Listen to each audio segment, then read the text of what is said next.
Hello everyone and welcome to the F1 corner here for this little capsule on the Austrian Grand Prix penalties. I think it's no secret if you've watched anything surrounding Formula 1 since the Grand Prix on Sunday. There has been quite a heated debate on whether or not the stewards were too severe on some instances regarding penalties given to drivers, and here I really want to focus on the one given specifically to Lando Norris and Sergio Perez in their respective battles. Before we dive into this, please remember to smash the like button and to subscribe to this channel so that you do not miss any video or update regarding this whole 2021 Formula 1 season.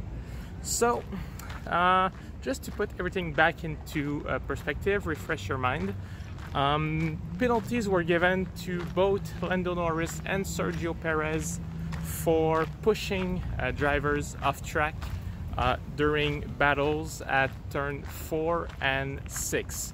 Lando got one penalty for pushing Perez, and Perez got two penalties, one at turn 4 and one at turn 6 for pushing Charles Leclerc.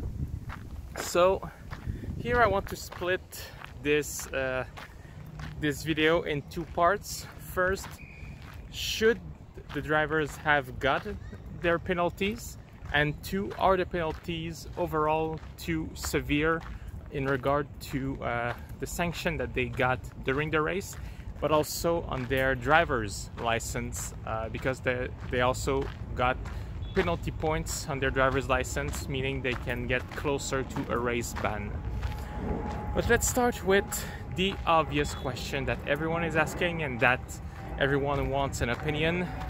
Should Lando Norris and Sergio Perez have got a penalty like they did, or should the stewards have just turned a blind eye and say it is hard racing? I think it depends on each situation, personally.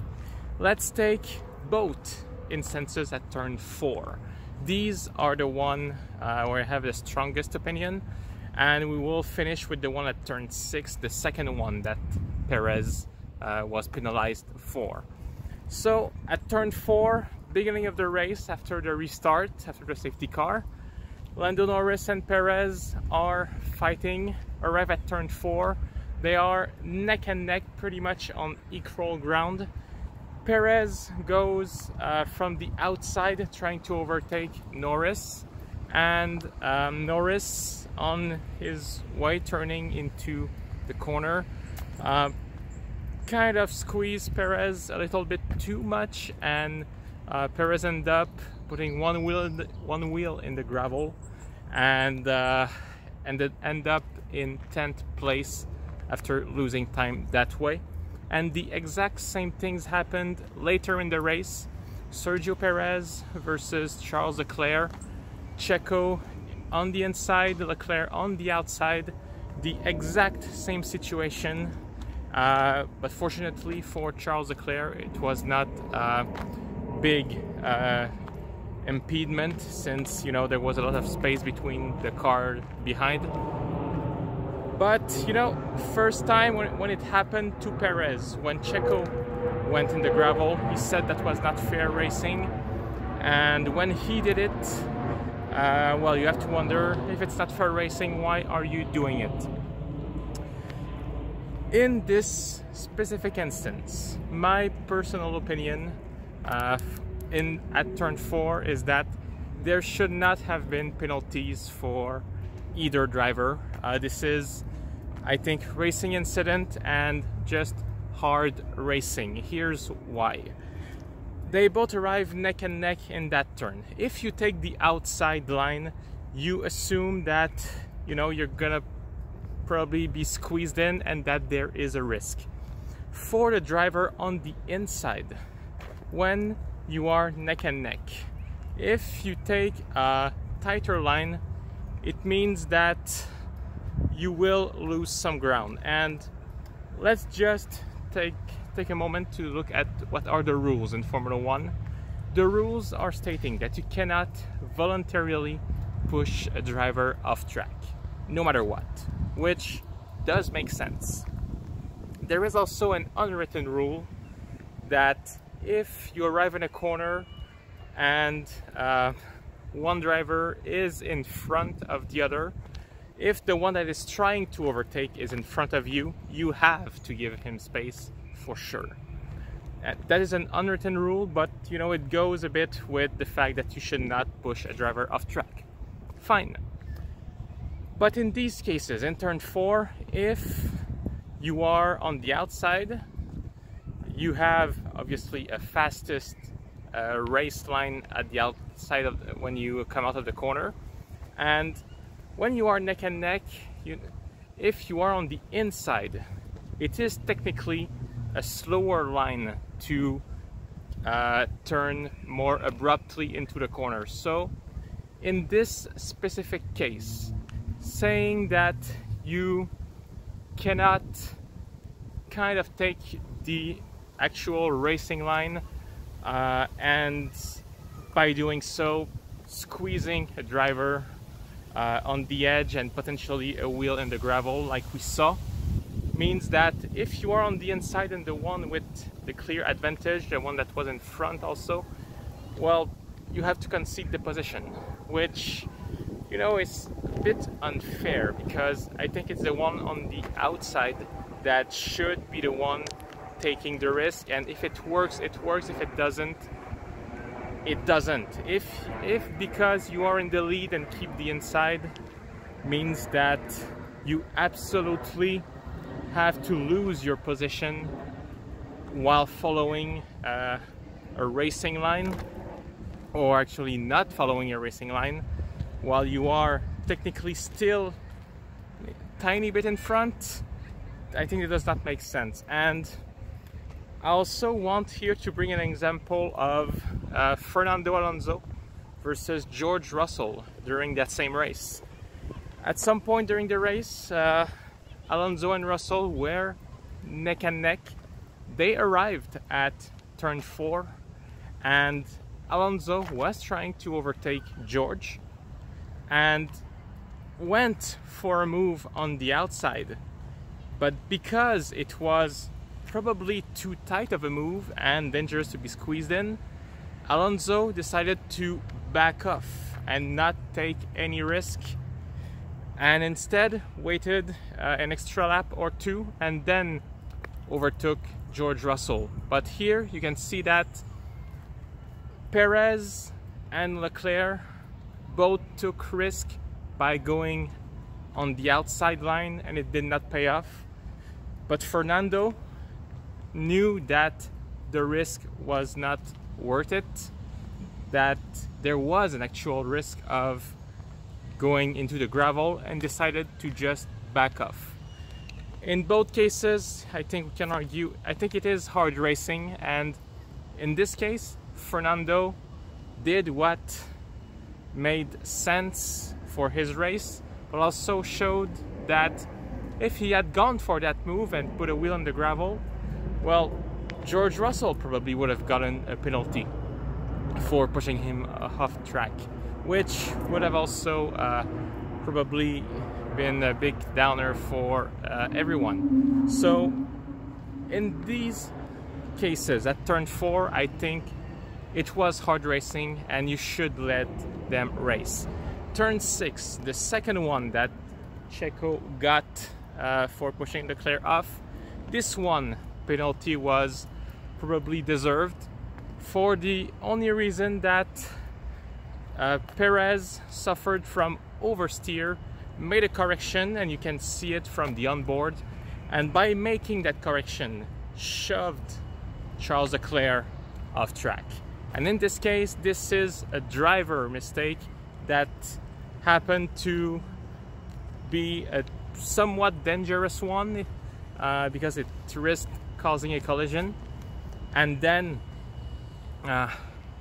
the Leclerc went off track. And yeah, because it was a mistake from Checo, something that, you know, could have been prevented by the driver who is really has the advantage, and oversteer is something that you can also avoid.